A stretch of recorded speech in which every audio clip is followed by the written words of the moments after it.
So good evening, everyone, and welcome. I'm Mark Coleman from Paul's Photo and the Creative Photo Academy. I want to welcome you to Perspectives, the presentation of projects. I apologize for a little hiccup. Somebody pushed the button, so you guys got to see into the back room a little bit beforehand.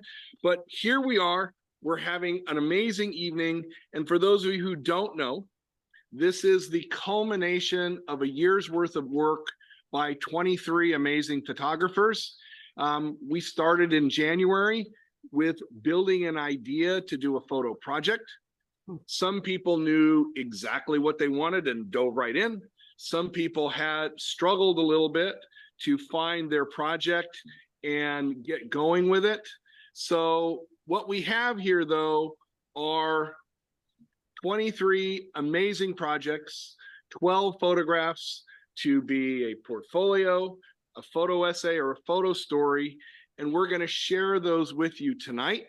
And for those of you who want to know, you can sign up and do this next year with us. So this is an online class, and we have people from all around the country participating, and we have for the last 3 years. So you're welcome to join from anywhere you like to be part of what we do here at Creative Photo Academy in the advanced project class. The students have heard from me over the last year. So we invite two of my friends to come and comment tonight. And these are two amazing photographers, educators in their own right, accomplished award-winning photographers and videographers. So I will introduce first Katrina Brown.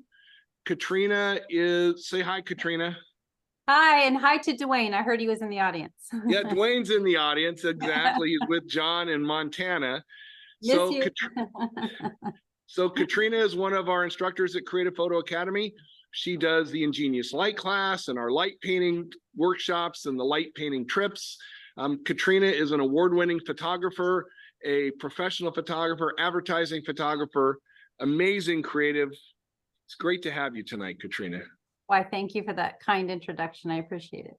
Well, it's all true. Come on. Thank you. So our next panelist is our good friend, Rob Shepard. Many of you remember Rob from his days with Outdoor Photographer magazine. And now Rob is making films and making cartoons. Rob, I saw your cartoon today. That's true. That was so cool. Indeed I am. So I'm doing a little bit of everything. That is amazing. And so Rob is an amazing photographer, filmmaker, and he is the leader of one of our composition classes here at Creative Photo Academy. And, you know, Rob and I have been friends for what, 30 years? Oh, yeah. 25 years, something like that? Quite a while. Yeah. Yeah. So if you want to talk to Rob, ask him any question about anything except for bats. He doesn't know anything about them.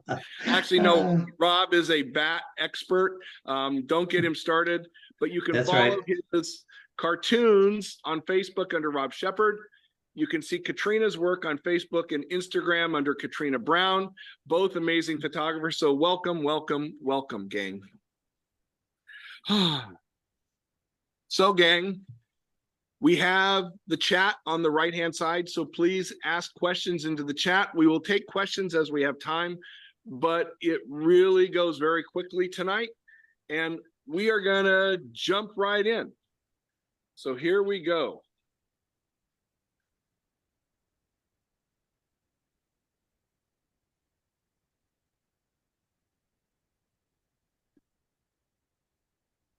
All right, so welcome to Perspectives.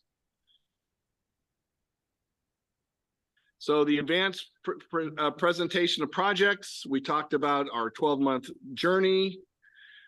And our first presenter is Robin Lambert. Now, Robin unfortunately can't be here tonight. So hold on a second, I'm having a problem here.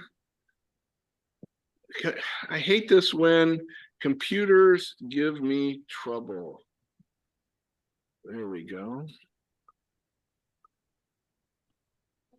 There we go. That's the way it's supposed to work. So Robin is in Tokyo tonight. She can't be here. So Robin's project, Bicycle Chronicles, she worked on this for a year, doing details of bicycles and working hard to find a purpose with her bicycles because she was all in love with them. So here are her photographs.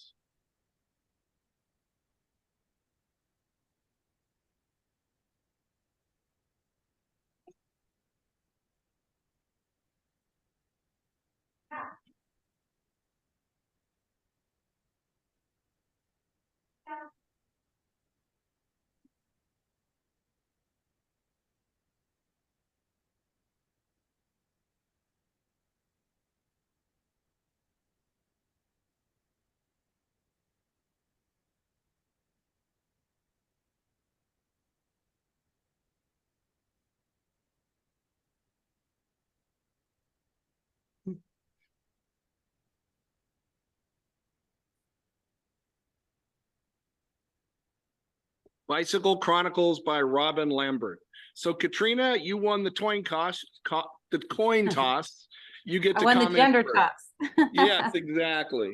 Well, Robin, I know you're not here, but I'm sure you're going to see this on the replay. And all I have to say is I think you used the rule of thirds really, really well. And I love the urban aspect to it. And your use of color and finding and the search that it must take to find those is very creative. And some of the little Easter eggs in there are pretty entertaining. And overall, I think it's a really great introspect of where different bicycles end up throughout life. So I really appreciate that. Rob. Okay.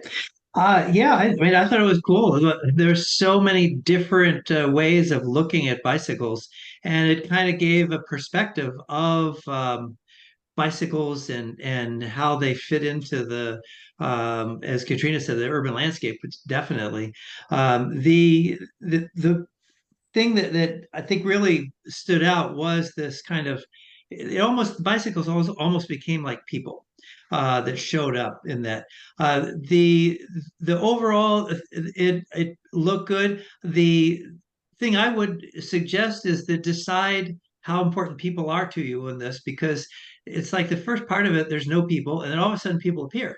And I would like to have seen people kind of interspersed among the whole thing if people are really important, and if they're not, that's okay. I think that would really emphasize more what you're after. And overall, yeah, I mean, it was nice. Very good. Thank you, panelists. So our next presenter is Brigitte Suwanada. Did I get it right, Brigitte? This is one extra N, there's one Dana. What? Next class you'll get it, Mark. Yeah, my name is Brigitte Swandana. This is my first time joining this class.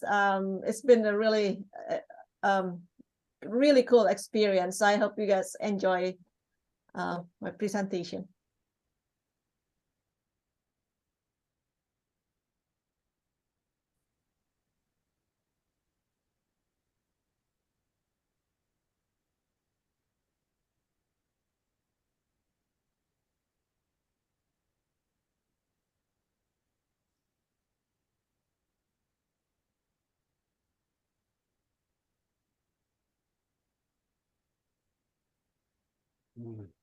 Mhm.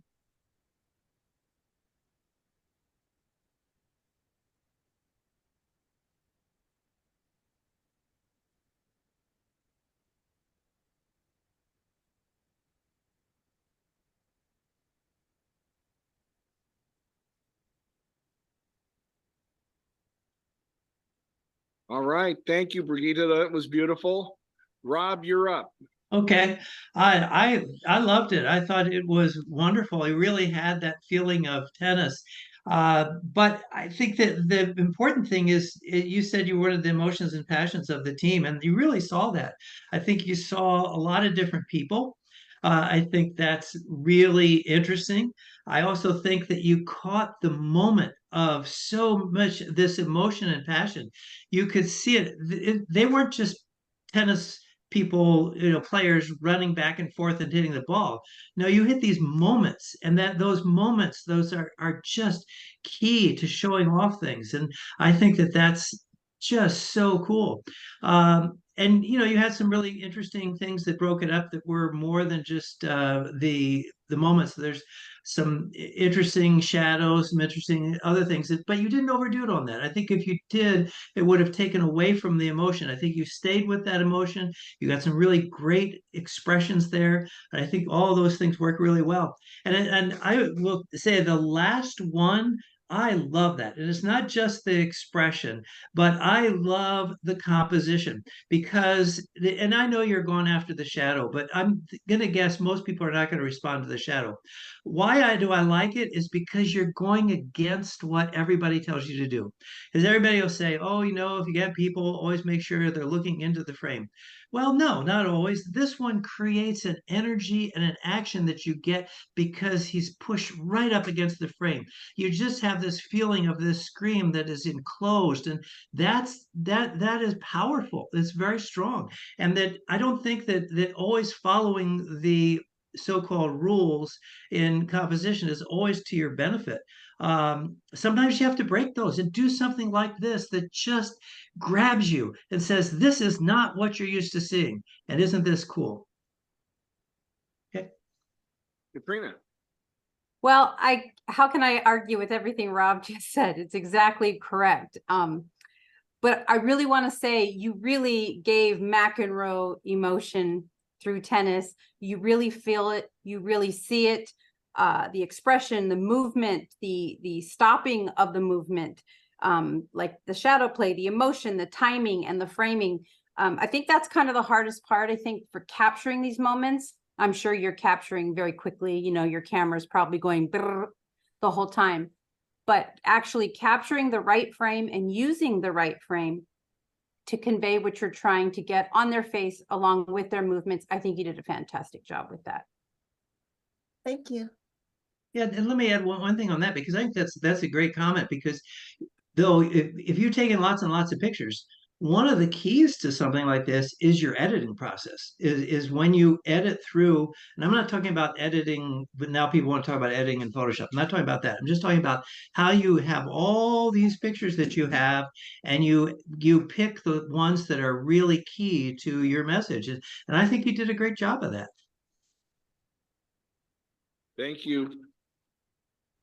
Our next presenter, Sandra Zislis and Magic Makers. Hi. So this project was so much fun to shoot. It really brought me back some big childhood memories. I hope you enjoy.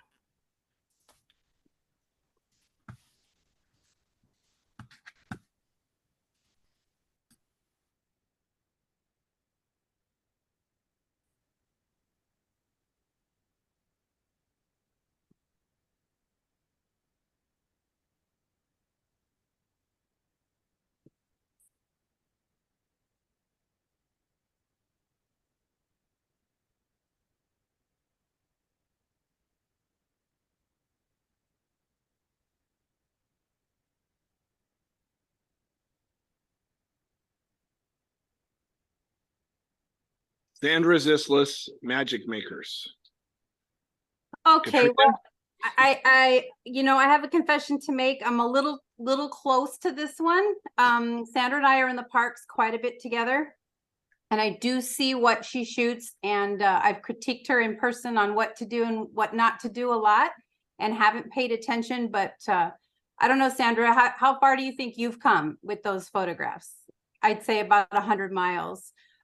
Number one thing being, I'm sure it's your new lens, but the bokeh on your background, huge difference. The way that it brings out the people in your photographs, the expression, like we talked about earlier, capturing the right moment, picking the right one in editing, the connection we've talked about, like the eyes, like the Mickey looking at the kids, the people connecting with the phone together, the gesture of it. I think that's all really clicked for you, and it's completely transformed. And especially Josh, how can we not, be happy about seeing Josh?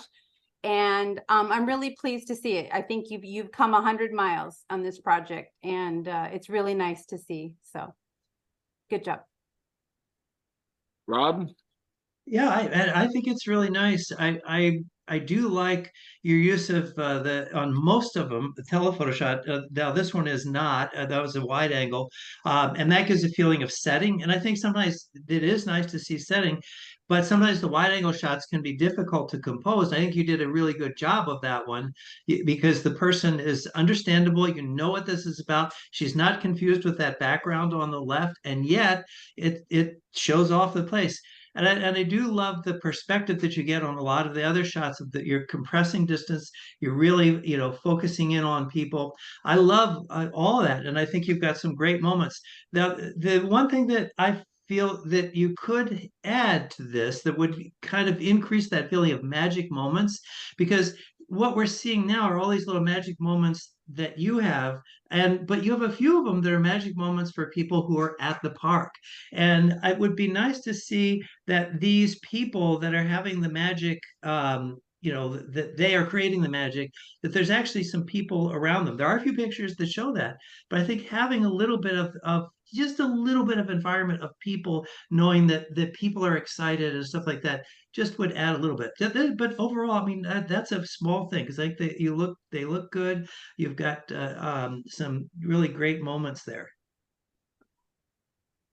Thank you, Rob. Thank you, Katrina. Good job, Sandra. Our next presenter, ladies and gentlemen, Tony Spencer. His legacy lives on. So hi, everybody. Hi, Dwayne and family in Montana. And I just want to say I truly enjoyed this project because it is about my youngest son, Sean's boxing gym. And it was fun to go there. I do live in Arizona now, so I had to go quite often back to California. Oh, too bad. And I want to say that what I really, really saw at his gym was the wonderful spirit and friendship and the community between these people, these boxers. It was just really wonderful.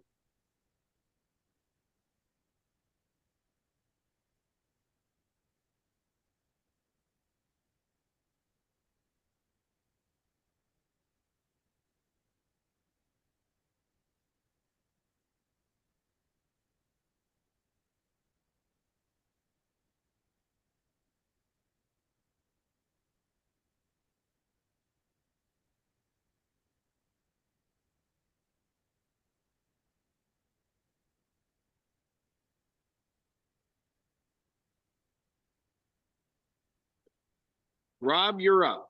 Okay. Again, I mean, all you guys have really found some great moments, and I think that this one, you really some nice little expressions, some emotion, some passion, and you can really see. I think you get an impression of boxing behind the scenes. It's not just this glamorous thing that everybody hears about on the news, but there's something deeper, something richer, and I think that comes across in the richness of the photographs and the range of the photographs. I like them very much. The one thing I would just wonder about is that your statement, his legacy lives on, and you talked a little bit about this gentleman. I would have loved to have seen something that actually showed who this guy was or something so you had an idea of why is this a legacy, because it's an excellent view of this location and of the gym, and just shows off with people enjoying themselves and doing all that stuff. But what I didn't really understand is visually the legacy. So that's all. Completely agree. What I do love about black and white, which I'm sure you already know, is black and white, you see the people rather than anything else. So you're kind of forced to focus on expression and what's happening rather than seeing the color and being distracted by anything else. And I think you did a really good job using that as your tool. And the tones are great. I personally I push my blacks a little bit harder on black and white, which isn't always a good thing, but I think you did a really good balance of keeping that tone medium, and your gesture and connection with their eye lines and things like that. I think you did an excellent job. So really well done, Tony. Thank you both. And good to see you. You It's been a long too. time since we've been in the desert. I know, right? Thank you, gang. Our next presenter, Sterling Standage, A Day in the Life.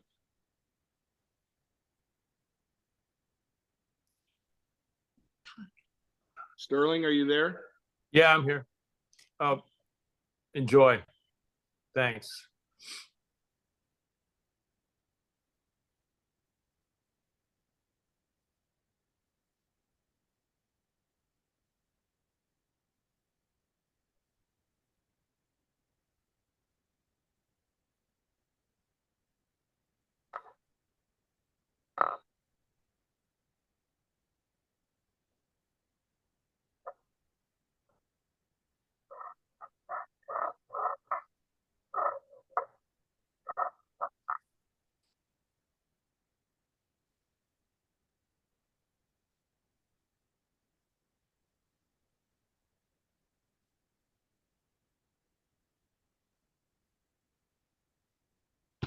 All right, Sterling, that was awesome. Katrina. Okay, Sterling, if you're a huge Beatles fan, have you seen Across the Universe? I'm not a Beatle fan. Oh, you're not. Okay. I just like the lyrics of this song growing up. Okay. Okay. Well, I was gonna go into something with that, but Rolling Stones. okay. So you must be just from your photographs. I've never met you, I don't think, and I've never had a class with you, but just through these photos, I can tell you're probably quite the character. These photos are absolutely endearing. They make me want to be there to see you puff a smoke or get out of bed or whatever you do during your day. These are really fun and really endearing and quirky and it really well done. I'm impressed by it. I like your framing, a little bit of Wes Anderson like, but off center there. And I think you captured it really well. So great job. Thank you. Rob. Yeah, I mean, I think it is kind of quirky, and I like that. It certainly gives a different impression of this day, and I think there's some really, again, you guys have been great about catching these nice moments. The moments are so important. In moments, you have two types of moments that you, I'm sure, have heard. Cartier-Bresson's who is the street photographer that did about the decisive moment. That's about like this picture actually, where you're capturing it at a specific moment and it fits compositionally and everything. But then there's also the emotional moments, which are a little bit different. And I think that you've gotten those things, and there's some really interesting things going on. The my only thing, I mean, to be honest, I mean, I know the Beatles. I mean, I can't say that I'm a huge fan, but I've been a fan of them. But this, I didn't understand at first where it was going because you said that it was following lyrics and that, but there were none until later. So I had a little trouble following it until you really got going, and then I knew what was happening. Well, the lyrics were the text. Right. But at the beginning, there's not much there. So I didn't know if there's supposed to be other lyrics. I mean, one of the things I would tell you, from my work as a communicator and working as an editor, I mean, one of the things that we always said is I don't care how good a photographer anybody is that when you're communicating, it's not what you intend, it's what a person understands. And I'm just saying at the very beginning, because there weren't many lyrics, I didn't know if you're going to show lyrics, not show lyrics, and where you were going with that. So it made me pause. And whenever you have a viewer of anything, that if you make them pause and stop, they lose a little bit of the flow of what you're doing. Because I give a nice flow and I like what's going on, and it's really kind of very interesting use of photography. Thank you. Thanks, Rob. Ladies and gentlemen, Peggy Klein, A Leg Up. Hi, thanks everyone for coming. My project combines my passions of photography and horses. I shot at horse shows throughout California over the whole year.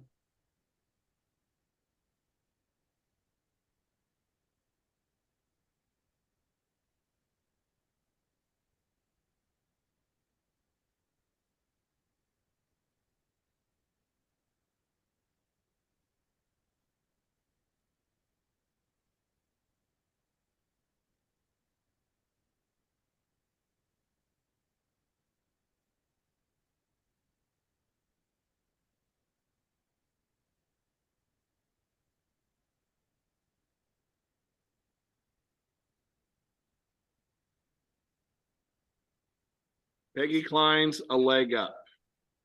Rob, you're first. Yeah, I love it. I mean, I think it's so fascinating.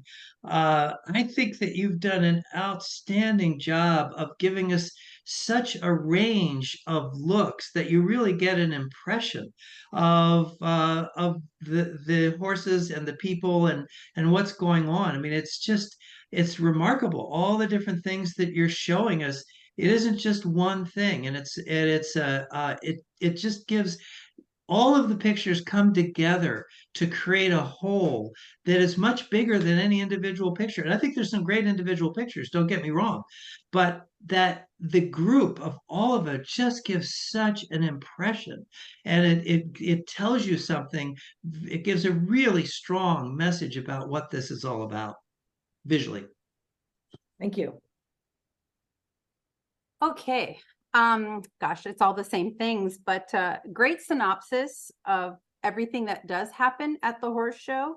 A good mix of people and animals. I think maybe the average person might have focused solely on the horses. So I think you did a really good job of including that and incorporating it. Good story flow. And the framing on the horse where he's being sprayed with the water, I think is fantastic. And now had I shot that, with my slow shutter, I probably would have dragged that a little bit to get that water a little more fun. But that's just because of where I come from. But the way you shot it is still, you can feel the joy in the horse, and the framing and the water and everything just really flows great. And I think you did a really good balance of having humans along with the horses and kind of show us what happens throughout the day. So nice. And can I add one thing to that? Back to that one with the horse with the water, because I think it's a great shot. I love it, and I think it is really interesting. And if as Katrina says, she has a way of looking where she wants to have a flow of the water. I love the little particles of water. One of the things that we as photographers have been limited to for a very long time is motion. Is that we have not been able to capture motion the way that we can today with cameras. And the shutter speeds we have, the ability to stop things. I mean, this to me is fascinating to see all those individual drops. It creates a really interesting view that we don't often see. And I think that shows what technology is capable of today and a great use of it. Thank you. Thank you both.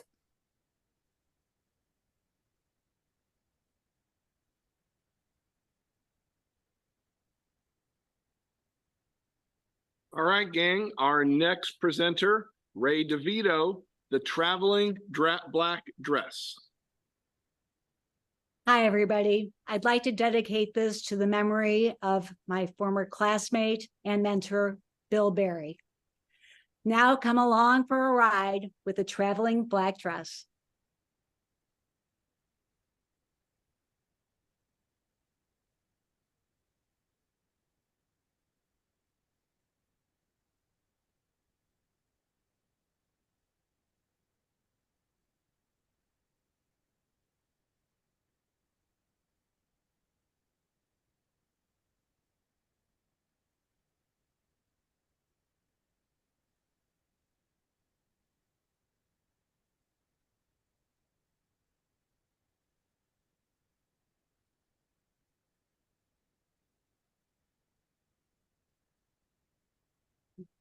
All right, Katrina.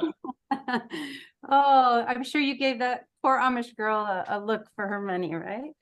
I really like how your face isn't a predominant part of it. In a lot of them, your face is turned or kind of, you know, not really connecting. I think it gives a great emotion as far as focusing on being a small part of it rather than a big part of it. Yet it's still an important piece to the overall concept. And I really like that. I like how you're framing yourself, how you're using your rule of thirds, how you're putting yourself in the right spots at the right place. And yeah, I think it's really great how you're using that. The hard part I'm sure you ran into is the black kind of blending in, like the Union Station shot with your black hair on top of it. You know, it's kind of hard to separate that. But I think you did a great job of making sure that you were in the right corners of your composition, as well as using the space around you and using your environment. That's what I like to do a lot. I like to, you know, start with the environment and then add the little person or whatever I'm doing with it. So I can really appreciate what you did there. And it's a cute little story about your traveling black dress. So thank you for sharing that. Thank you. Rob? Yeah, I think that it's really cool to see this black dress in so many different locations, and yet you still have a feeling for the person. And it just, you have all these different locations, which is just amazing. And it gives a continuity to the shots, which is really interesting. Now, I agree with Katrina that there are some that, like this one, actually. I mean, the dress is lost. I mean, it's very hard to see. You really have to make an effort as a viewer to. It stops you. You can say, "Where is the dress?" You know where it is, and this one also, because it's back in the shadow and stuff. It's I think that when you're going to emphasize the dress, I mean, like here now, even though there's black and stuff here, it still, I think, works really nicely because you see the dress, you see what's going on. It's really easy to know what's happening.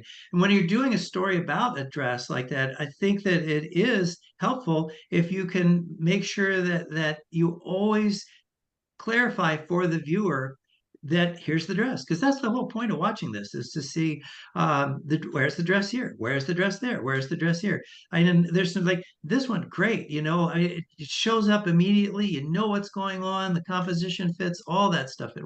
It's and you don't have to be close, but it's just sometimes I agree with Katrina that sometimes you just have to be careful that when black is tough, because if black starts getting against other things dark in the background, it can be lost. Thank you, Rob. Thank you, Katrina. Thank you, Ray. Thank you. Ladies and gentlemen, our next presenter, John Waterman, Eye of the Beholder. Greetings, everyone, and a shout out to Dwayne. When I first moved to Redmond in the high desert of Oregon, I wanted to do a photo essay on the public arts collection. This class gave me the focus to get the project done. So now here's my interpretation of some of the public art.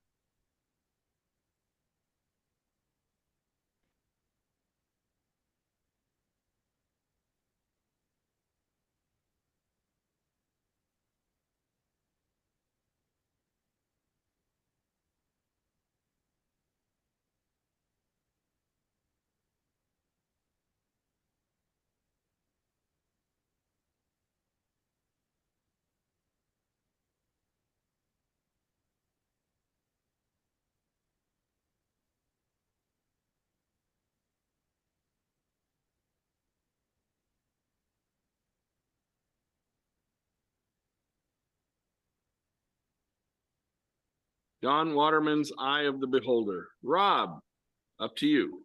Yeah, I mean, I think it's pretty cool. I think one of the things that you've done a great job of is making sure that the art pieces show up. I mean, sometimes you get in environments, you know, in public art, that there can be all kinds of stuff all around them. It can be really hard to actually see the art. And you've made an effort to make sure that it shows up, that you don't have things crossing. You don't have, actually back up one, Mark, of that one. This is a real subtle thing, but it's so important. The tree there on the side and the space in there, that is a huge thing in just allowing this thing to show up a bit more, and it emphasizes it. It helps you see it better. And that's a big deal. And I think you've done a really nice job of that. Now, I'm not sure, this is just my feeling, of why you chose black and white for this. I love black and white, but I have a feeling that a lot of this work is in color, and the color is important. Now, that said, I also know some of these pictures would probably be difficult because of the background colors might compete with the subject matter. But I love that you've made the effort, though, to get down and to emphasize it often against the sky, but not always. You've made an effort to really make sure that we see this public art. Thanks, Rob. Thanks. And Rob said exactly what came to my mind. The clean backgrounds. I think when you're learning photography, that's the hardest thing. A lot of people don't realize your backgrounds are more important than even your foregrounds. If they're too busy, if they're not correct, you don't see what you're intending the viewer to see. Your low angle, your clear sky, your cloudy sky, all of it really well done. Your eye, you're really paying attention to that. Just like Rob talked about the tree alongside the curve of that on the street. Fabulous, fabulous eye, fabulous catching that. I would have probably taken out the little grate in the right, but that's because I come from commercial, clean it up, blah, blah, blah. But it really great. And I love how part of the building goes through the eye, and you've got that cleaner sky. The street is fairly clean. I think you really did a great job with your eye, making sure that you were either low enough or things in the background, there weren't sticks coming out of the head, that sort of thing. And even though black and white, I'm sure there's a reason you chose it. I think you did a really good job with it because it forces us to see it as a whole project rather than being fascinated by the color of one particular piece. So overall, I think it's really well done. And I just love how you paid attention and kept those backgrounds nice and clean. Thank you. One comment I'll make, Rob and Katrina, is you guys haven't seen it every month. And this is all for all of the projects. It's a journey. Did they start out that way, John? No. No. I pivoted from a catalog style photograph to something that would hang on my wall. Right. And this is true of every student, gang. You start out and everyone struggles in January, February, and March. And then in May, June, and July, you hit your stride and find what you want to do. And that's what I love about this group. Is every year it's a process we go through to start with the concept, to make the pictures, and then make amazing pictures so that we can present. Thank you, John. Thank you. Next up, Dave Mueller and Serenity. The sea calls to me and I answer, and I always come away with a feeling of inner peace and serenity. After experiencing this photographic portrayal, I hope you all feel it too.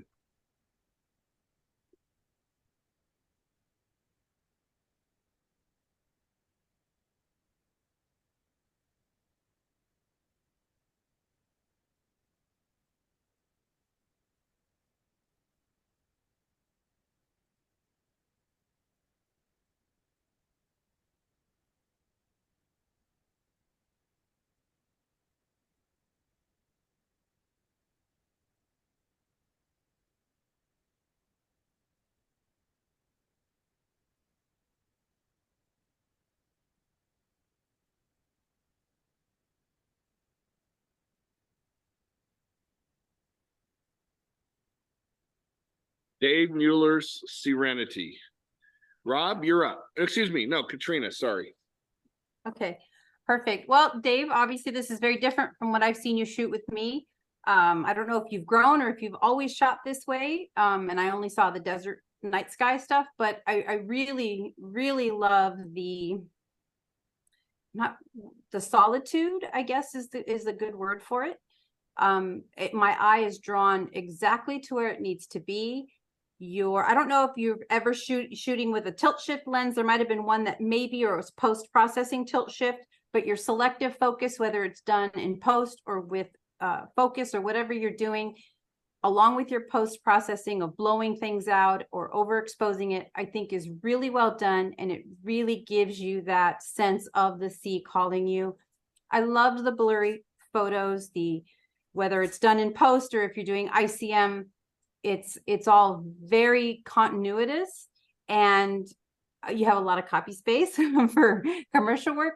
And either which way, it's absolutely stunning. And I'm impressed to see this from you. So excellent work. Thank you. Rob.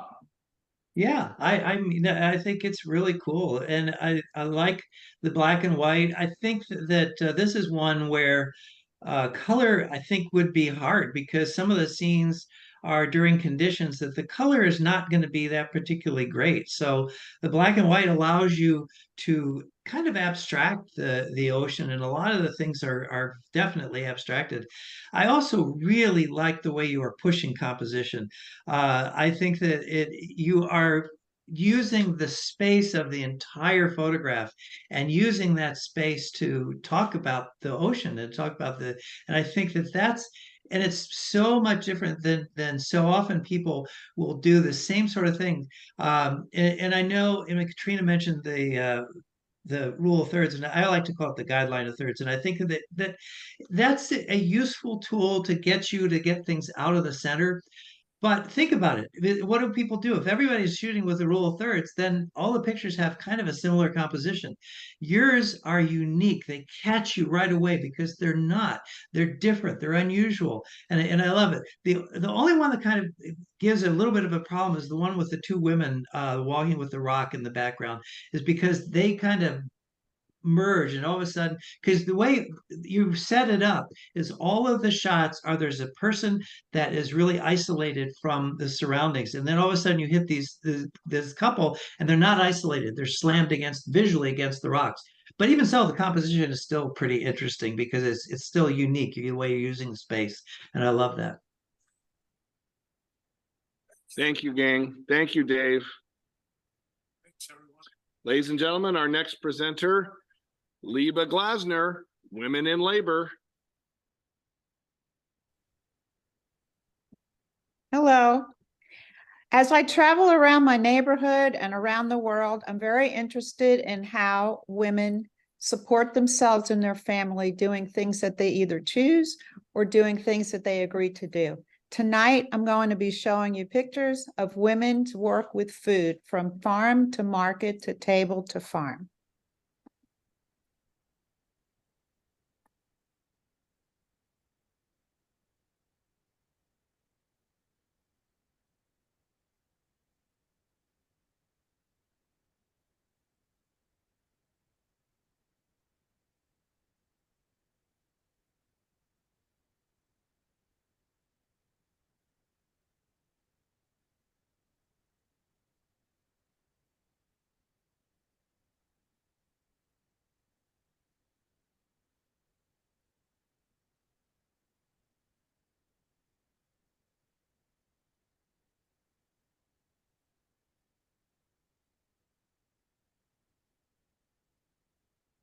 Thank you, Liba. What an amazing journey it's been, right? Yes. And I'm sorry you can't see me. I don't know what's wrong with my. No, we can see you. We Oh, you got can? Okay, Yeah, great. we got you. All right. Rob, you're Thank up. you. Okay. Oh, I just think it's amazing. I think that one of the things over the years that has been so neglected and so easy to do is people just photographing men in work and stuff, and to see women in all these different roles, and they're happy, they're enjoying what they're doing, and it really gives a different impression. I love that. And one of the things that I think a lot of people think of Photoshop as lying. You say, "Oh my gosh," yeah, you've probably heard it. People go, "Oh, Photoshop, it helps people lie," and yeah, I mean that's possible and stuff. But I can tell you, it is really easy to lie in photography without Photoshop, simply by what you show. I mean, if all you ever did is say, "I'm going to show people in working in food," and every single shot was man, that in today's world, then that's all that people would think about. Okay, it's just all men. But you don't have to show men in this because it's implied, because we don't usually see women like this. You're showing something, you're bringing us something that we don't see. And I think that that's an important part of photography. And that's where, again, it's easy to lie in photography by just simply what you show.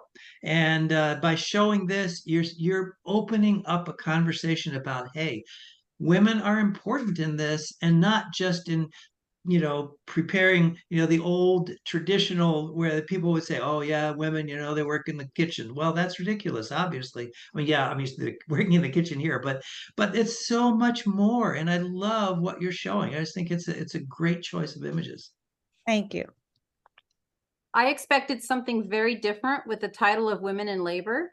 Huh. Being a parent, I did not expect to see food. But what I really like about it is the range and variation of culture. And especially with the lady over the fire pit or whatever that she's using. And then you go from someone who's outdoors, that one. And I love the angle on that one, by the way. Typically, we're kind of straight, you think magazine, we want it to be, you want the wood on the building to be straight to keep your lines all horizontal. But I think it works for this. The angle she's leaning over, it brings you into her smile. And the smoke kind of just softens it up. And the genuine smile and capture of it, I think, is fantastic. And I love how you go from this to then a woman serving wine to someone with a blender, right? Modern tools, and a fancy Top Chef like kitchen, to canning, to serving alcohol in a bar type situation. I think it's great, and a nice range of culture and the story, candid moments. Gosh, I wrote down so many things. The genuine faces, the angles, the framing, and the expression, and the variation of culture. I think it was fantastic. Great job. Great, thank you. Yeah, I'd like to add one more thing just quickly because of what Katrina just said. I mean, the angle on that one shot, I love it too. And one of the things that I think is important is if you have an angle, make sure it looks like you meant to have an angle. You always have problem with stuff that's just a little off, then people go, oh, well, what's going on? But this definitely, it gives an energy to the picture that a straightforward shot does not. It gives you this feeling like you turned around and here was this woman giving a great smile and you got it, and it's this energy. And I think sometimes doing stuff like that just adds to it. And then that contrasts with the other pictures, which are more straightforward in terms of everything, lines and so forth. And that's okay. It just gives a contrast. I think there's a nice contrast there. Thank you. Thank you. Ladies and gentlemen, our next presenter, Christina Sansone, Glass Act. Hi, everybody.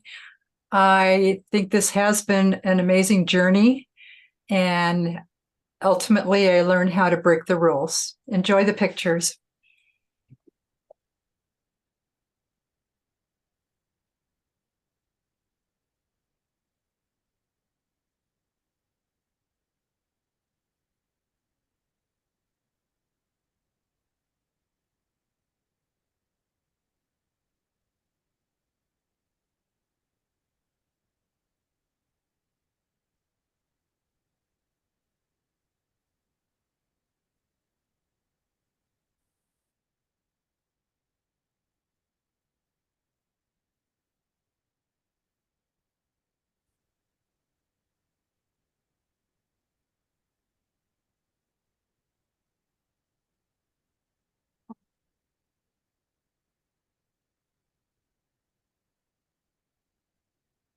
Thank you, Christina.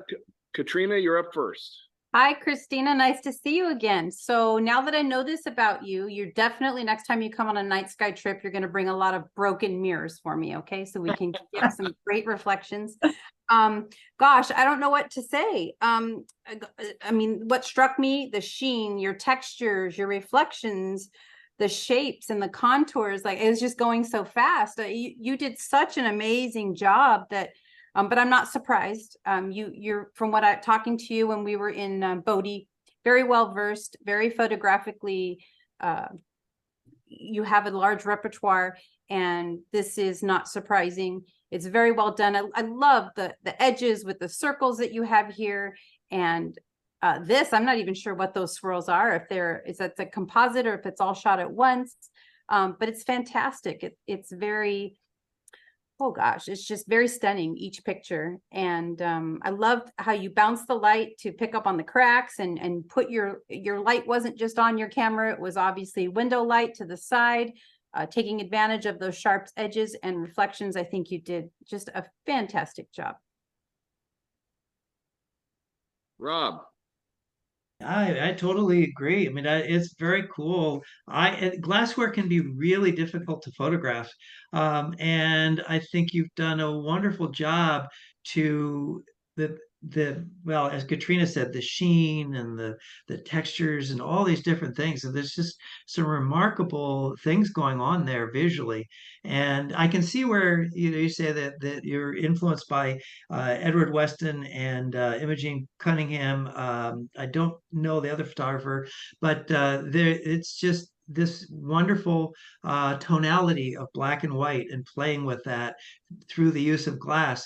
And it is, like I say, glass can be really hard to photograph. A lot of people struggle with it, and I think you've done a nice job. Thank you. It does make my fingertips hurt a little bit thinking about working with that. You know, when your phone is cracked and you're like in the old days and you would have to like, it makes me think of that. So your photo made me feel something. I feel like I need Band-Aids, so that's a good thing. So are you guys ready for something different? Ladies and gentlemen, Dennis Perry reads magazine. Thanks for the intro, Mark. Welcome, everybody. Thank you for letting us present our images to you. It's a great honor to do that. My concept came out of wanting to do some commercial photography.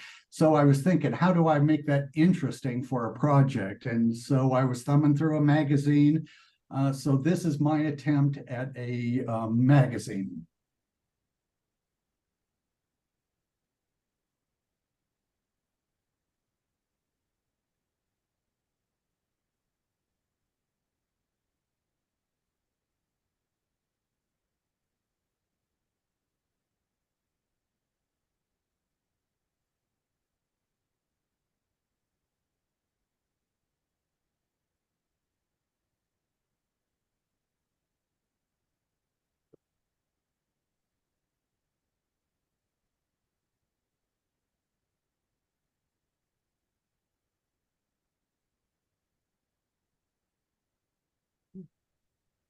So Rob, does this take you back to the old days?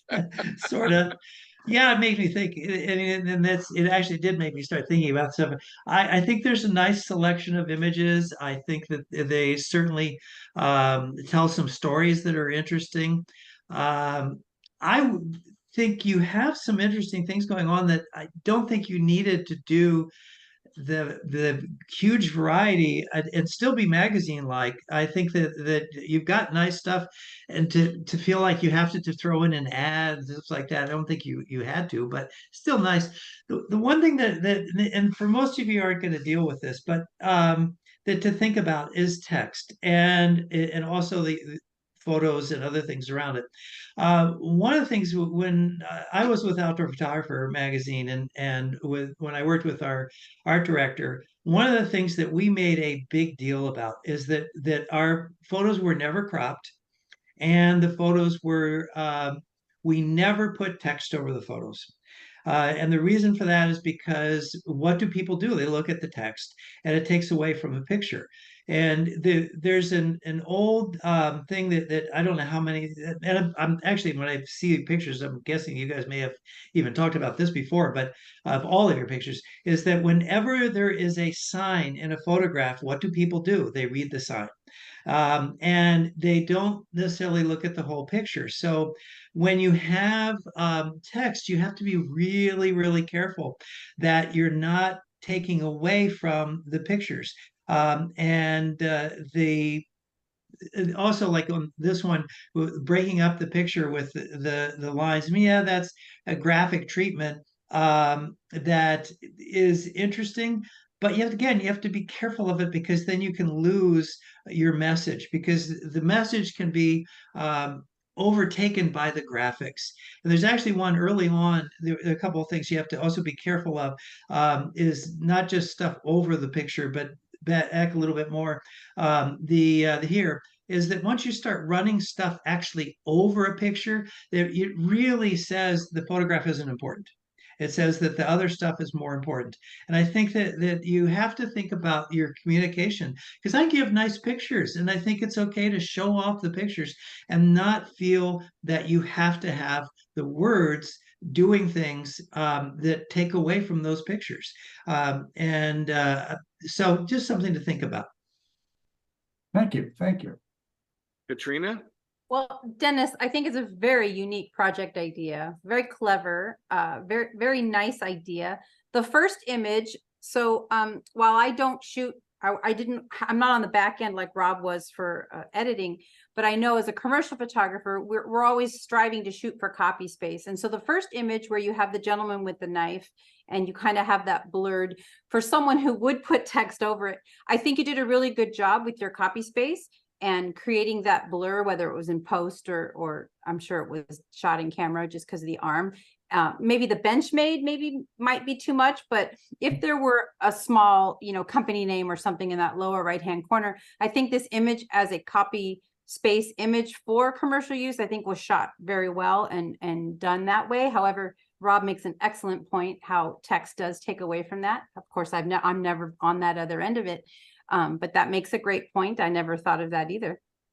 But yeah, your layout is very clever, just like a magazine. And I think your point came across very well. And it's very fun and very striking. And your knife image in the beginning is my favorite one. So thanks for sharing. Thank you. Thank you. Thanks, Dennis. Great input. So ladies and gentlemen, we've come to the midpoint of the presentations. We're going to take a very short 4-minute break. Oh, thank goodness. My bladder appreciates that. You know what, Katrina? That's right. So, us girls, All right. So let's take a quick break and we'll come back in 4 minutes, gang. All right.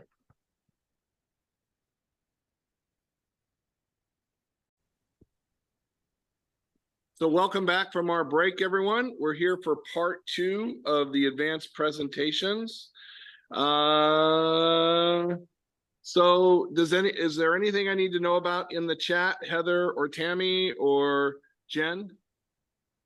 No, the chat's really good. It's been very positive. I see a lot of the hearts and likes floating up. I can't see the chat, but I can see the hearts. So, all right, here we go.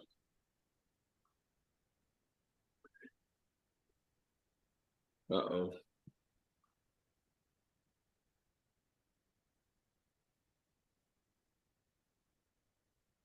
All right.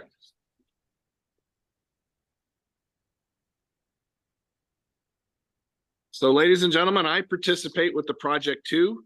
And every year I make a project. And this year I was struck by something I had never experienced before. We went with a family trip to London. And I had to share with you and the group what I call football frenzy and how fanatical the English people are about their football. And it was just such an amazing experience to spend 2 days in London, one at Emirates Stadium and one at a bar just outside, and photograph all the craziness that surrounds the game that we call soccer, but they call football.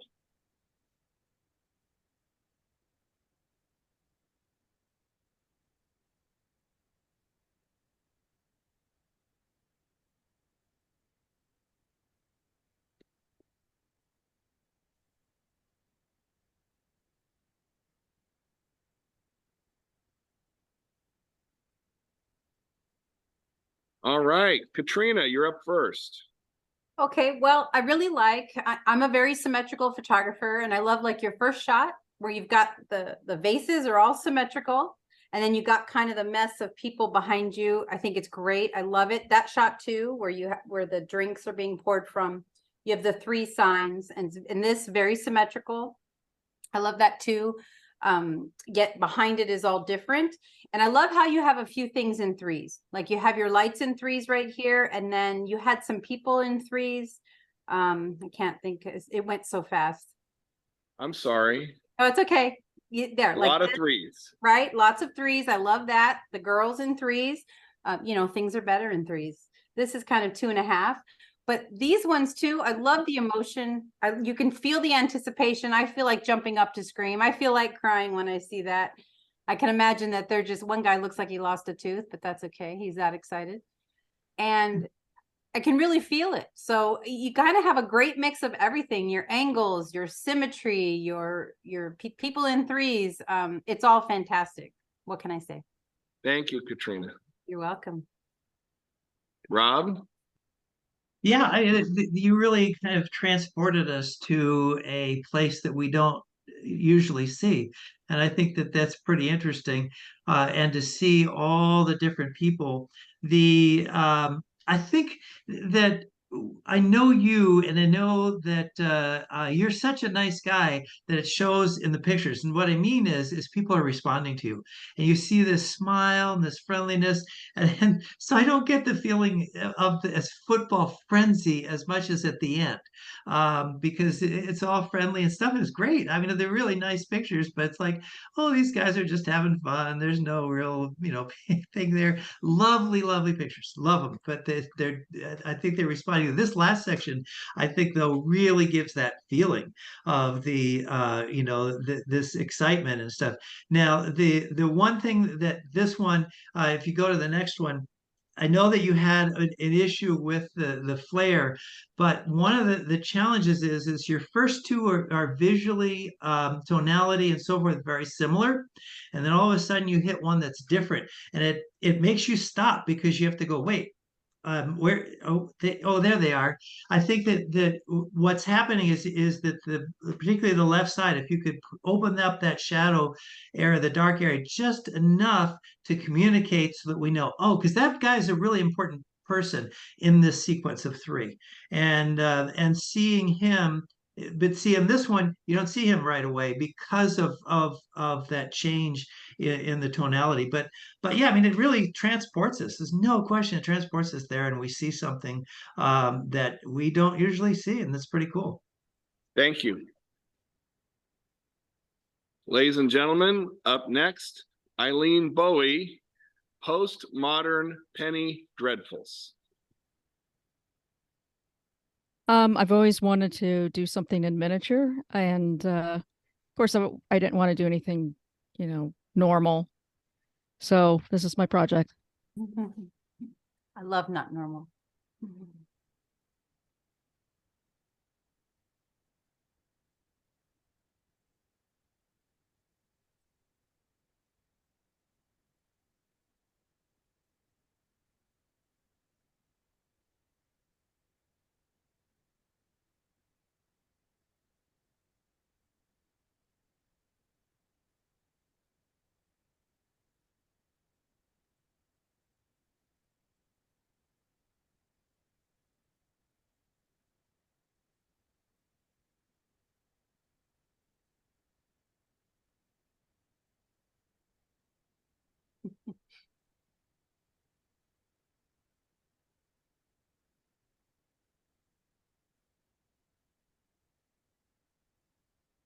I don't know what to say.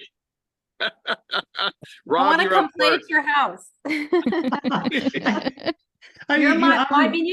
My miniatures and your miniatures could really have a fun play date.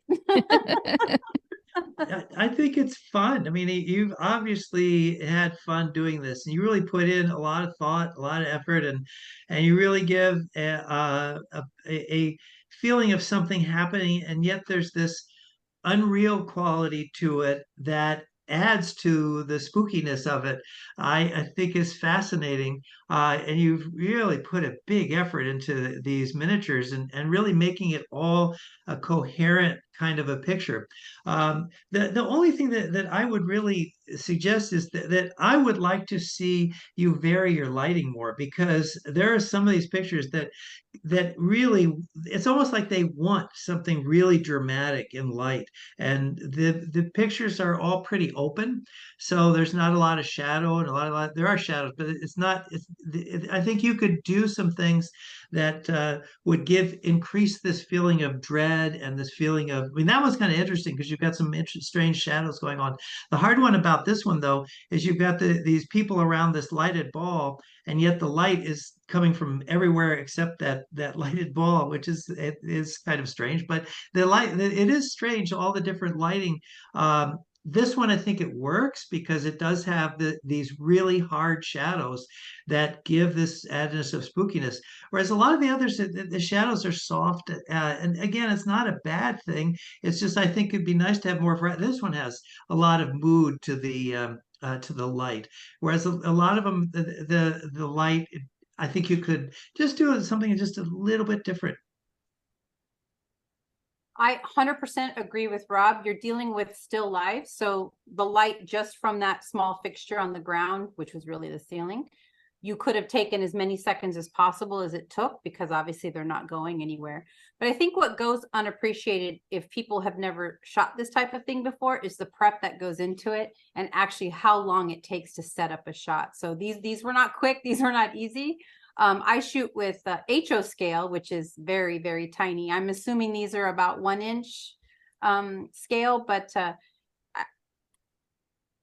I really like what you did and how playful you were. And I 100% agree with Rob. I think a little bit of light tweaking, maybe some grids, some, different angles, smaller light sources.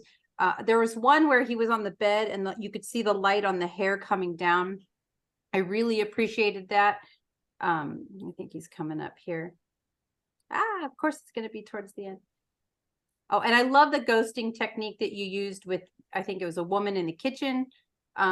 Nice technique that you used, kind of adding that in. I don't know if you did that in post or if you took her out during the exposure and kind of let it overexpose a little bit.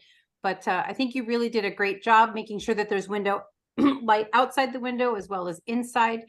And it's very fun and very playful, and I can appreciate it. I shoot miniatures and I know how much work that is.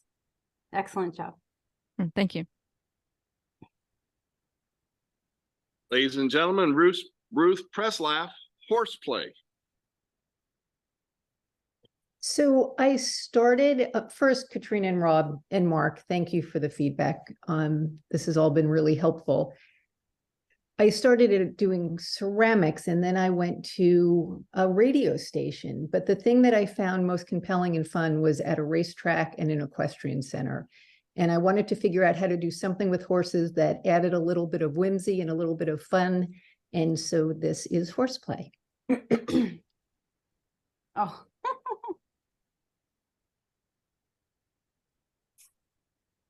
Oh my God.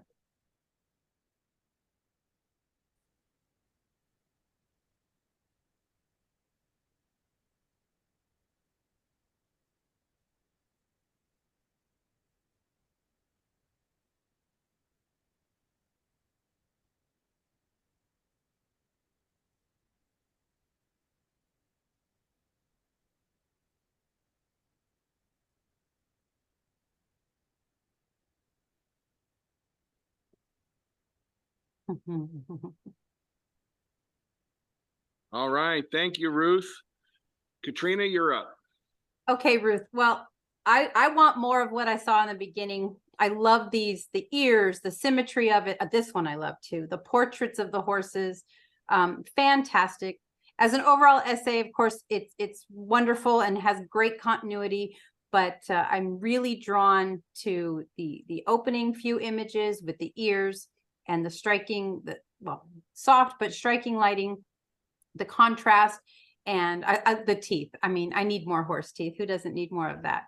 But it's fantastic. I love the water. Horses typically, if they're into it, really love it. And I can really feel that this horse is having a great time. And I think you captured their character and their personalities, especially with the portrait where he's kind of to the side and the barn light is off to the side. It almost looks like a well-crafted portrait. It should be coming up here. And the emotion that the horse is portraying in that one too is just really sweet and fantastic. So great job. Thank you. Rob.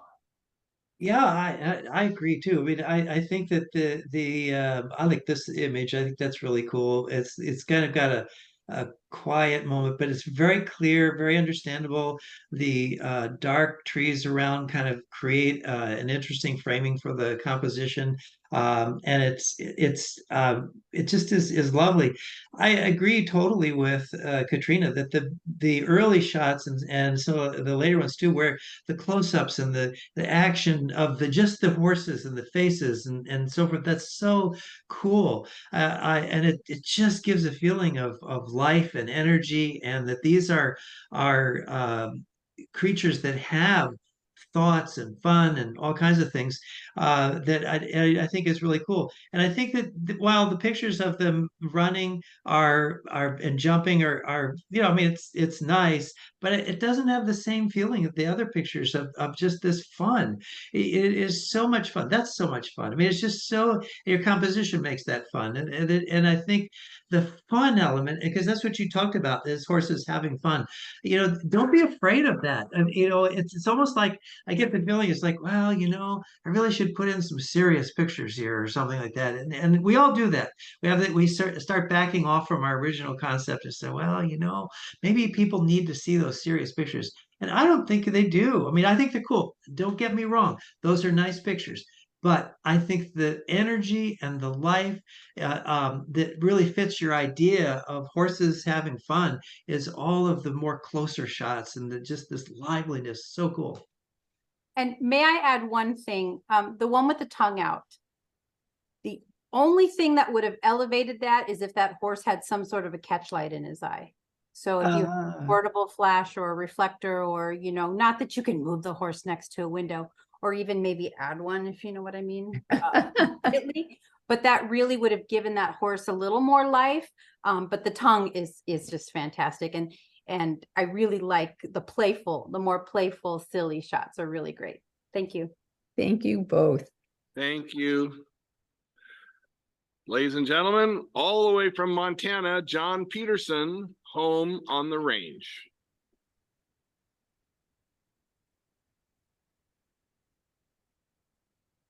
John, are you there? Hello. Hello, John. Now I'm here. All I have to do is start video. Anyway, this is life at Capitol Creek Ranch where we live, as it has evolved during the last 8 months. So pretty much the 4 seasons.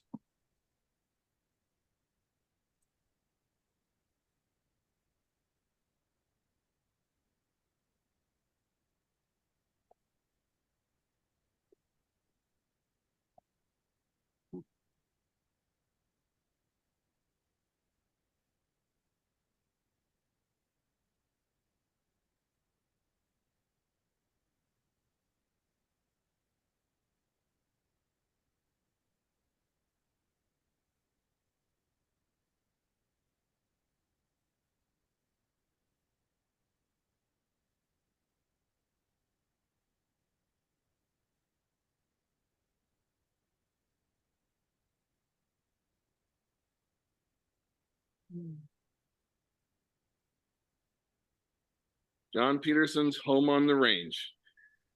Rob, you're up first. Okay. I love the going through the seasons. I mean, you really do give a feeling of going through the seasons. There's a definite progression, and I think that's very cool. I like the black and white has this kind of a classic feel for this type of a setting, and I think that the beginning one is just stunning. I think that I love everything about that. The one thing to think about on black and white, I don't know. There's the shot of the house, and this is because of black and white. I just wanted to back up this one. I don't know on which what one, Rob? the house. There's a piece of a house showing up there. That one. Okay, one of the challenges that we have with black and white is that what we see in color is not what the camera sees. And that sometimes I don't know how much you made allowances for different colors. And this one stands out. I think there are other ones too, that black and white needs to be converted smartly in the sense to get the most out of it. In other words, to look at how different colors translate into tones of black and white. One of the hardest combinations is when you have red and black, and I'm not saying that's red, but not red and black, red and green. Red and green basically are the same color gray.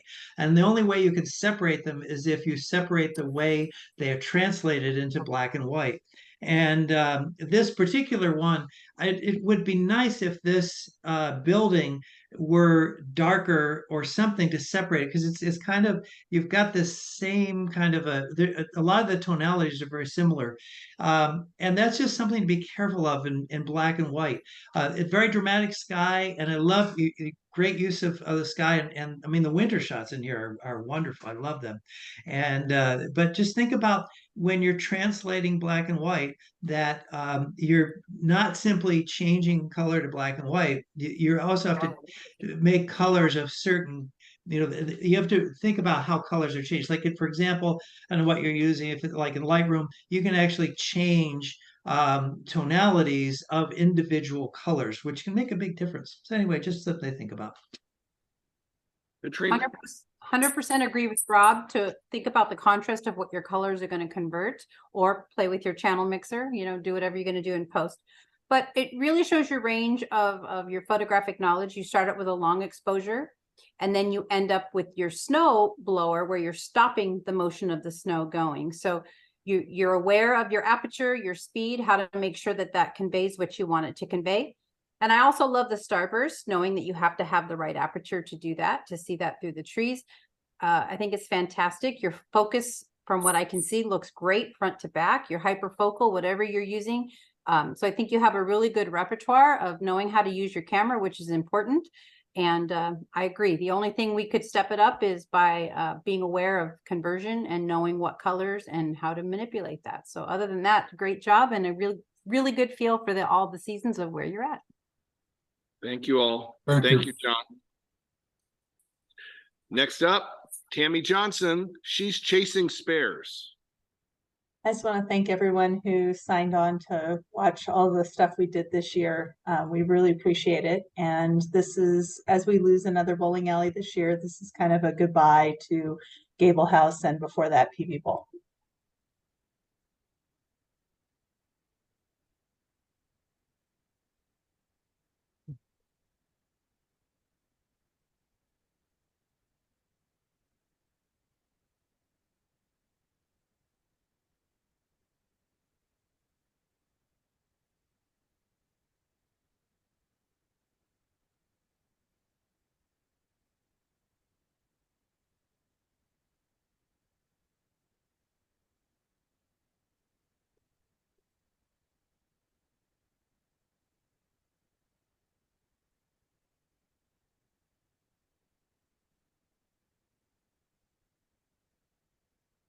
Chasing spares.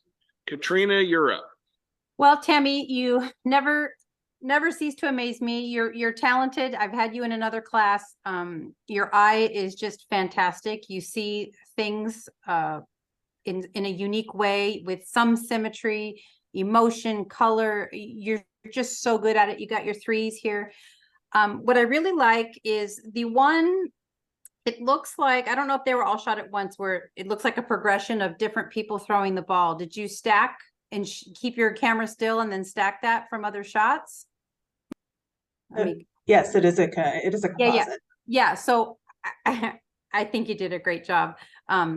It's not obvious that it is, but obviously knowing the technique, I think you have such a big range, a repertoire of photographic techniques as well, and it really shows.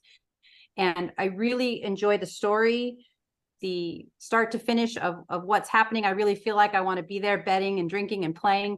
And between your close-ups and your emotional shots and your overall shots, it's really a great program start to finish. And as usual, you did a fantastic job with your shots.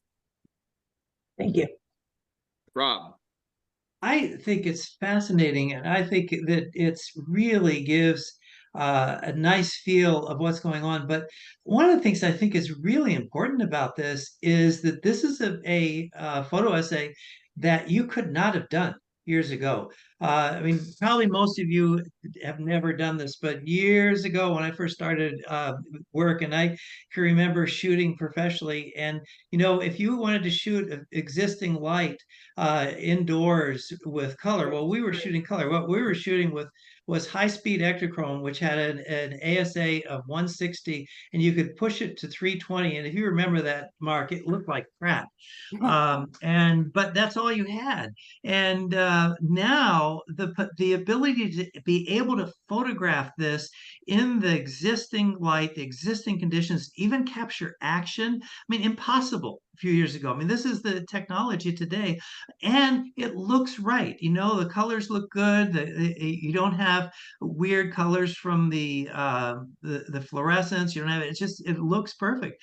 And one of the things I think that is nice about that, yeah, you could have shot this in black and white. Other people have done that, but I like the color because it shows it makes it kind of nostalgic. I mean, it just has this feeling of a time and a place that that I think black and white would tend to in a way, I don't know if glamorize is the right word, but I love this just gentle, realistic color that just gives a feeling of this place, and I think it's nicely done. Thank you. Yes, I did have to shoot. I wouldn't have been able to shoot with the high ISO and make it look even remotely similar, you know, even 5-10 years ago. Yeah. Thank you, Rob. Thank you, Katrina. Thank you, Tammy. Thank you. Next up, Gina Harper. She's plastered.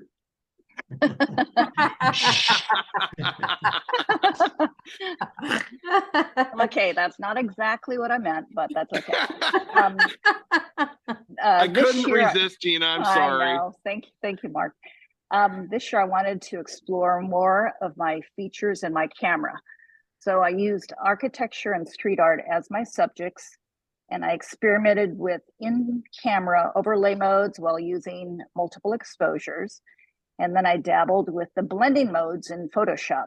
So I hope some of my plastered images make you say, wow.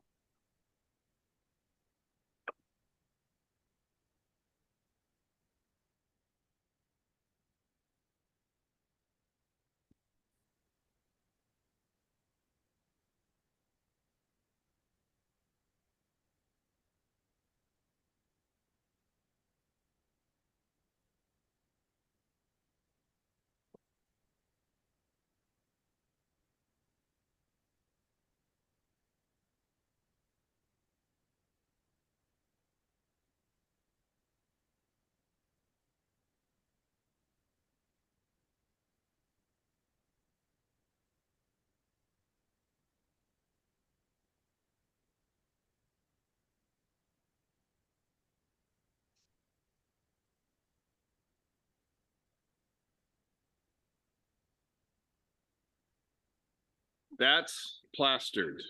Rob, you're up first. Okay, I think it's fascinating, and it's just totally different. And I give you a lot of credit for being willing to experiment and let things go. I think it's really easy in photography to want to just be so much of a control freak and control everything.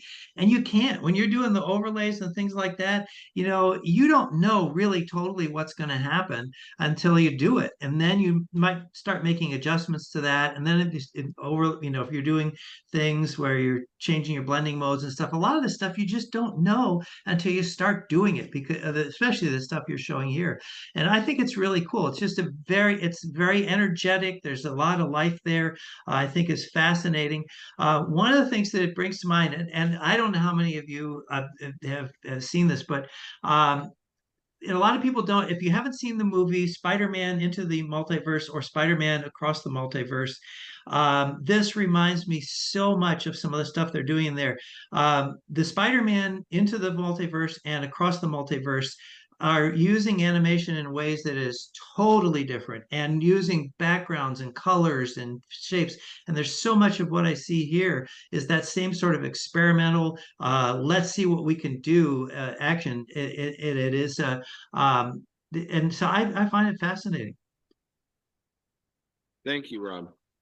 Well, for these to work, first of all, you have to be able to see them while you're doing them. And you definitely have the eye for this. This is not a technique that I see a lot of people actually succeed at. And I could very easily see these for sale at Home Goods on these big, big posters that they have for sale and artworks for the homes. Each one is just really artfully done, color-wise, composition-wise, texture-wise. I'm not surprised. You're fantastic and you're really good at that. And it takes special skill to do that right. And I think you've done it. Thank you very much. Thank you, Gina. Up next, gang, Roger Valeri. If it shoots, move it. If it moves, shoot it. Sorry, Roger. That's okay. A couple of years ago, I was experimenting with slow shutter speeds, and I was surprised at how some of the images came out, and I was intrigued by even some of the more abstract ones. So this year, I decided to do a project shooting a number of different subjects, trying to show motion in a static image. So I hope you enjoy them.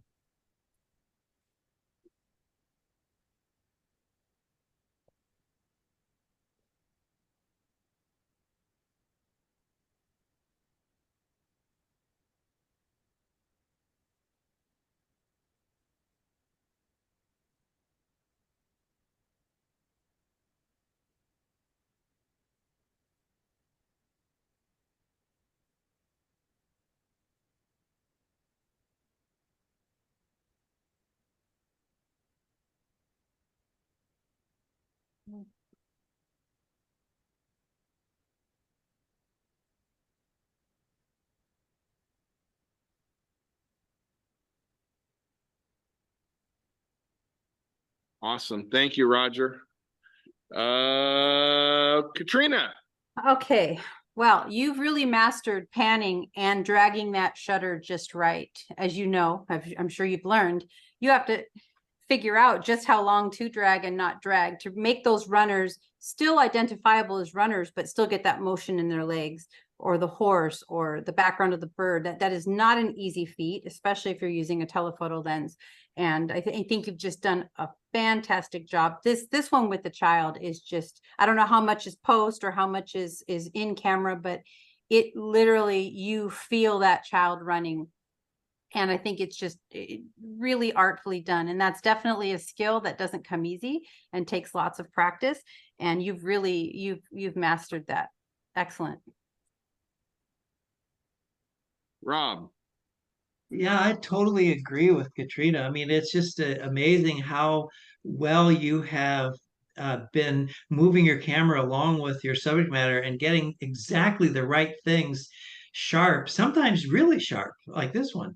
And yet the rest is so totally blurred, and you just really do have a feeling of movement in the world. And I think it's really remarkable. I don't know if you are familiar with Art Wolf's book, Rhythms in the Wild. That's a book, his entire book he did like this of wildlife. And if you've never seen it, check it out, because I think you would be inspired by some of the stuff that he does.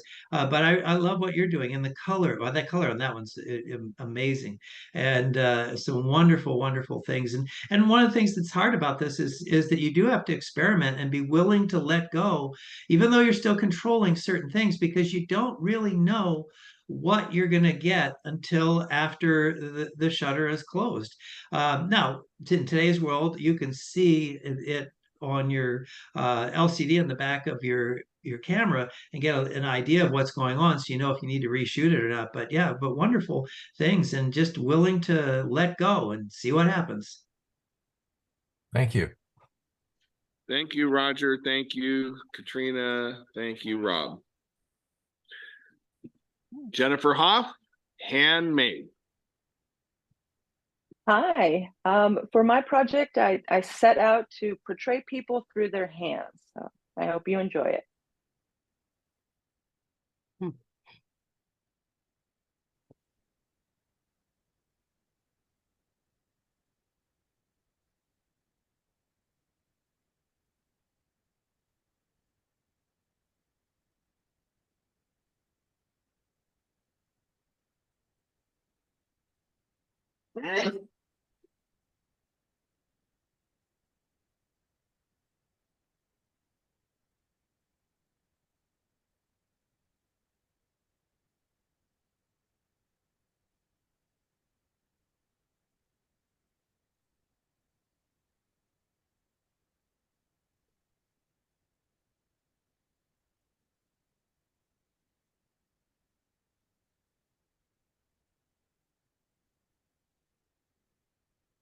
Jennifer Hoff's Handmade.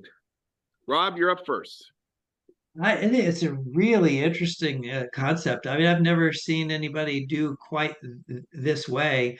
And I think black and white really works well because it really concentrates our view on the hands, and you're not looking at colors, because you could see it a lot of these. There's gonna be a lot of different colors that I think will be distracting. And you've made a nice effort in really emphasizing the hands and what they're doing. So we have an idea exactly of both. And I think that's really good. And I think that you've done nicely. The only thing is just a really small thing, that one with the potter, with the woman, and this is something I talked about earlier. This is difficult, I mean, and it's not going to be an easy thing to do, but those bees are visually, or wasps, I think they're bees, are so visually strong because the high contrast. I always remember a workshop that I had many years ago with Jay Maisel, and he always used to talk about is that whenever you have a high contrast in a photograph, your eye, the viewer's eye, will always go to that contrast. Always, doesn't matter what else is going on. And I think that that's true. So just be aware that when you have things like that, that's going to be a little bit of a distraction. I mean, I like the image. Your composition works well. It's just that you have that contrast. Just something to think about. Katrina. And black and white, same, excellent choice for what you decided to choose. Great variation, lots of hardworking, working class, showcased all the way through. And I really liked how the wood shavings on the ladle, or the lathe, I think is what it's called, how those have some movement in them. And that really illustrates what's going on. I think that's great. I don't know if it was intentional or accidental, but if you know how to change between that and create a good image, I think it's fantastic between your sharp shots of your other ones. And I like how they all have some form of a working class, really dirty hand cut type of feel to it. And I love the imperfections in everybody's hands, and nothing's really cleaned up, because obviously on the commercial side, that's what we end up doing. We end up cleaning all those cuticles up. And I like that none of that's there, and you really see the grit and the grime of it all. So love it. Thank you, Jen. Ladies and gentlemen, Teresa Carroll, Passion, Precision. Good evening.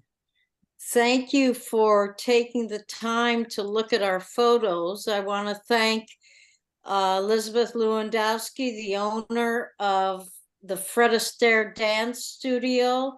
Ballroom dancing is the topic of my project. She introduced me to Marco and Paulina, the professional dancers that I followed and photographed. And I had a great time shooting this project. So I hope you enjoyed as much as I did taking the photos.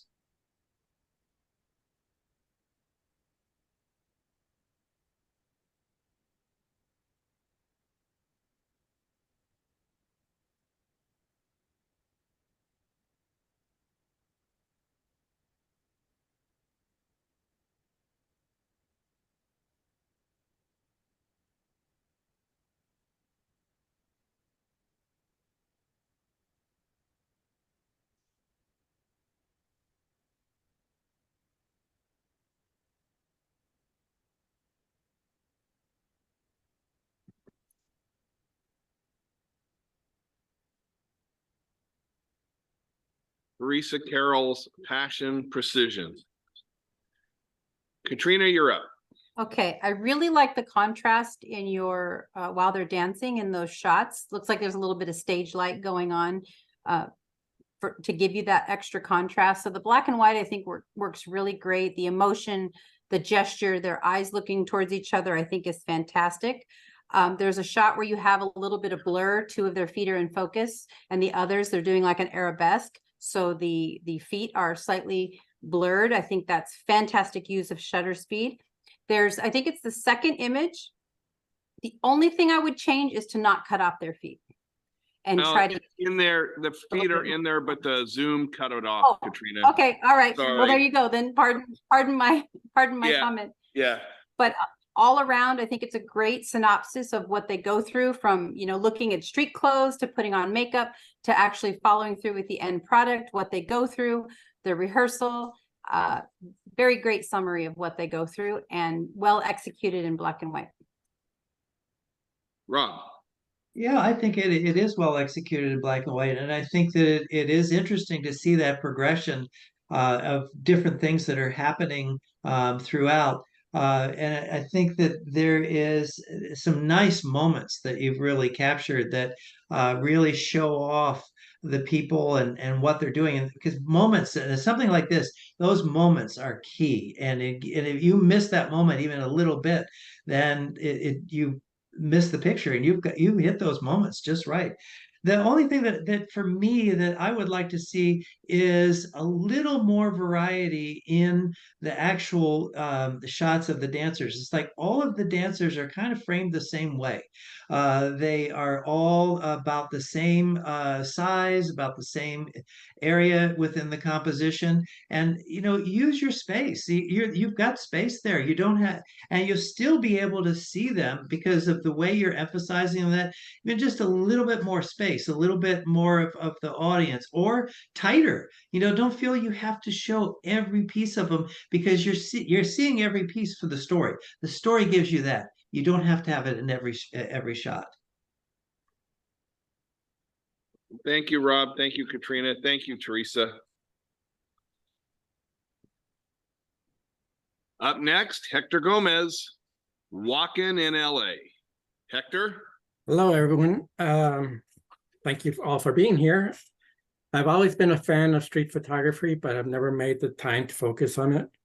My project is devoted to photographing on the streets of downtown LA while looking for that decisive moment, with an emphasis on the people of LA. I hope you enjoy the walk.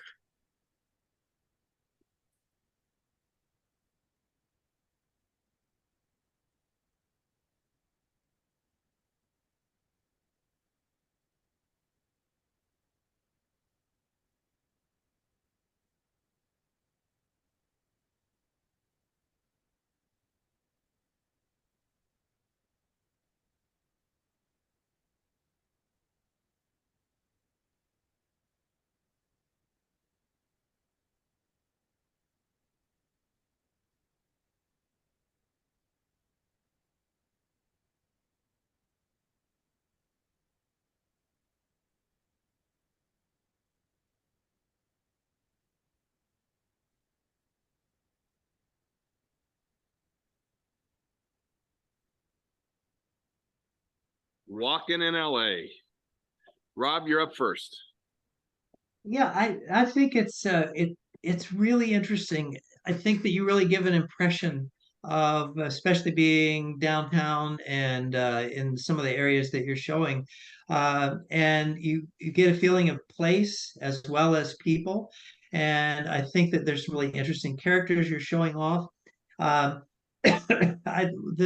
one thing that you stop on this one for a second, Mark, and then we'll go to that next one that is also important. But this one I think is really an interesting thing of what you're trying to do. But I think that when you talk about a decisive moment, if you had waited a fraction of a bit where the guy was now in that space that's a little bit below there, it would set off a little bit more. It would show off. Whereas here he's kind of plastered against that piece of art.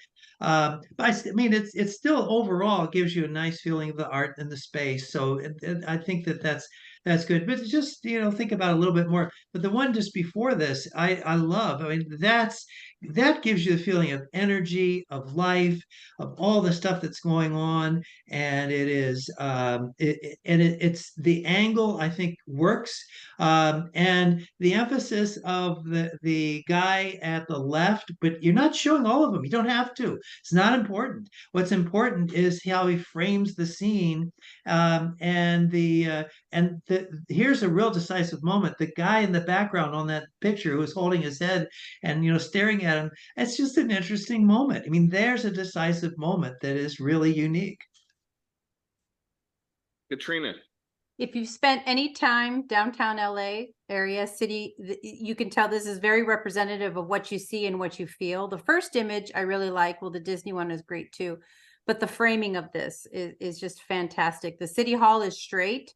The lines are straight, as you would with architecture. That's kind of a hard thing to do. Now your one to the left isn't as much, but you have to sacrifice that. But it's good that the one that's in your main vision is straight, and your line of people is fantastic.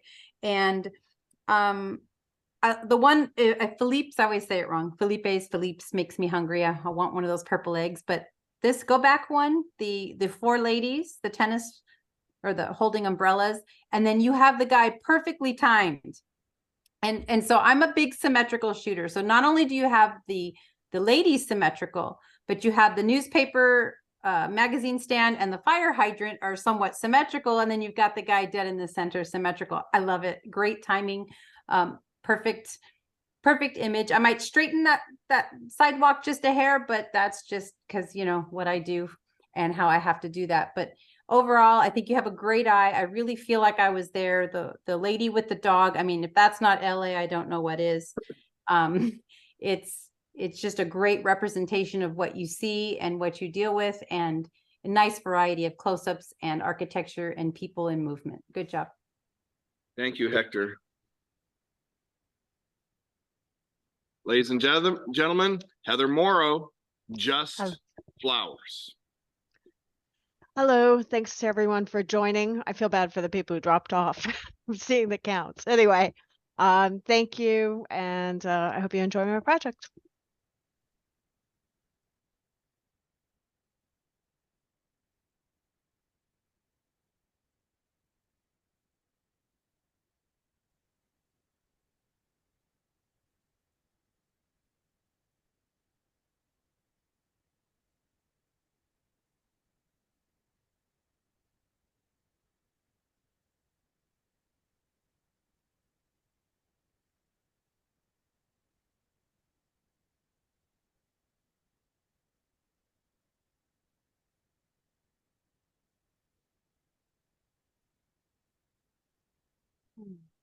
Oh.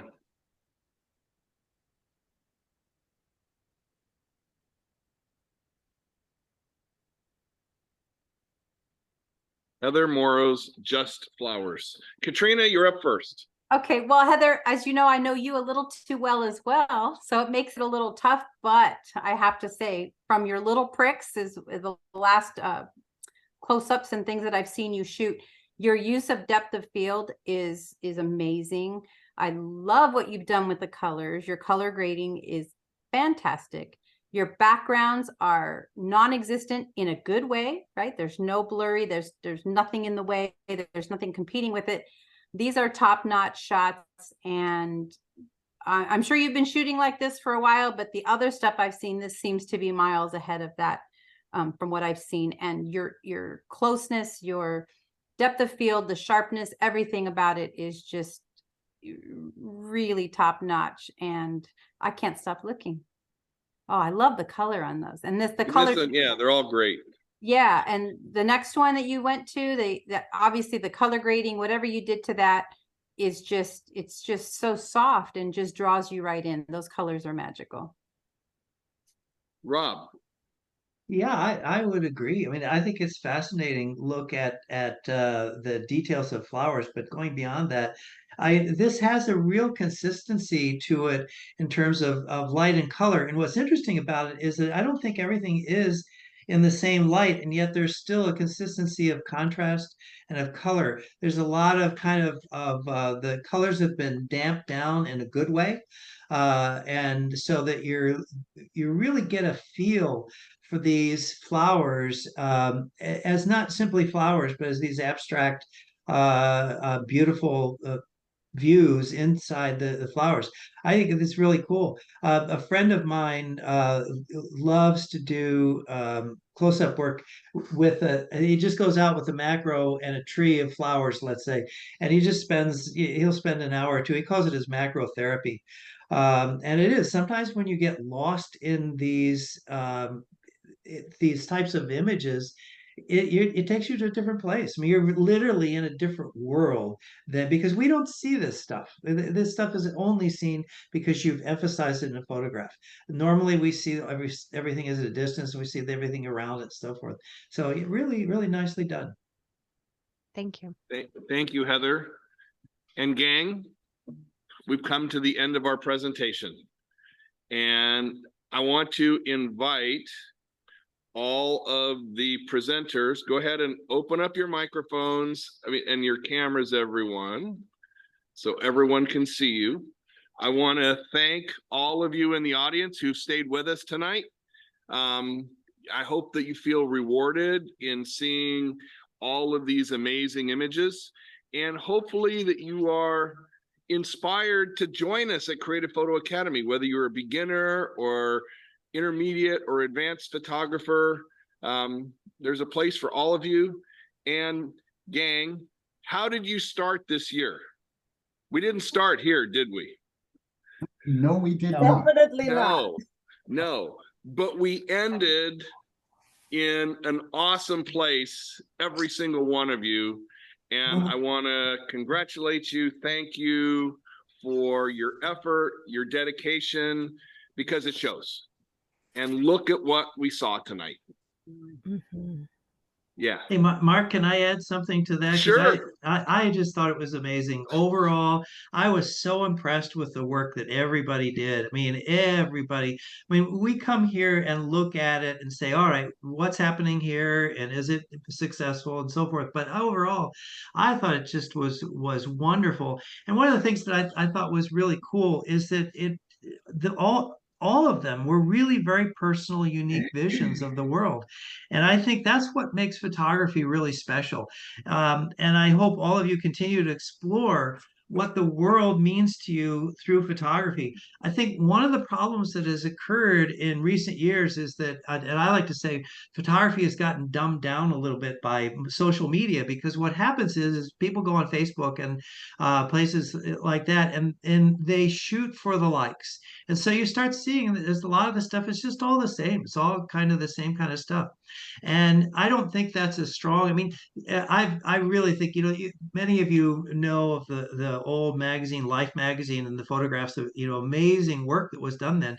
If anybody posted pictures like that on Facebook today, people would ignore it, because it's not Facebook is designed as a performance. It's a performance art, and people are performing and trying to get things. And so now, that said, I do think that all your stuff, when you're doing personal work and you do stuff, don't be afraid to post that. I would love to see Facebook get smarter, because people are posting, and don't worry about all the likes. Do it because you care, not because you have to get likes. Do it because you care about stuff, because I can tell all of you cared about the stuff you were doing and cared about the photography, and that's really cool. And I really appreciate that, and I feel it was a privilege to actually see all your work. And I just want to comment also, to those of you in the audience, look at the diversity of the pictures. So there is no subject that's out of bounds here. We saw landscape and close-up and people and details and abstract and artistic and creative and straight and crazy, all at the same time, and it all works. And every one of these stories is worthy to keep investigating, to share. Don't be afraid to print them and share your pictures. Make a book, carry it with you, and share it with family and friends. They're all, every single one of them, worthy, and I appreciate that. I'd like to give some input. What I saw tonight was so many of you learning your camera as a tool, really learning that. That's really the heart of it, right? You got to use it or you lose it. Changing things up, learning those rules and then breaking them. I saw so much of that tonight, and it's really exciting to see. And that's the good part of knowing so many of you personally, from either being on workshops or shooting with me and seeing your work and then seeing where it is today. It is a 180 for so many of you and others that I just don't know your work from prior. And I'm sure it's the same too, but keep at it. I love that you're learning those tools and then learning the rules and then breaking them. It's really exciting to see. All right, gang. And you know what? We did it all in 2 hours. Wow. Isn't that amazing? Well done. Yeah. So thank you all for your efforts. Thank you, Rob. Thank you, Katrina, for your comments. Thank you to those of you in the audience who came and watched, especially thankful for all of you who came and stayed till the end and didn't just bail after your family member presented. Hopefully you were rewarded. So I will send out the recording tomorrow or the next day. I look forward to seeing all of you in the camera store, in a class. And gang, thank you all. And I will see John and Heather and Liba tomorrow, because we're going to Canada to photograph polar bears. Yeah. Way. Wow. Great. Have a great trip. Yeah, have a great trip. Have a safe trip. Thank you. All right. Don't Good carry night. snacks in your everyone. pocket. Good night, Bye. everyone. Thank you. Good night.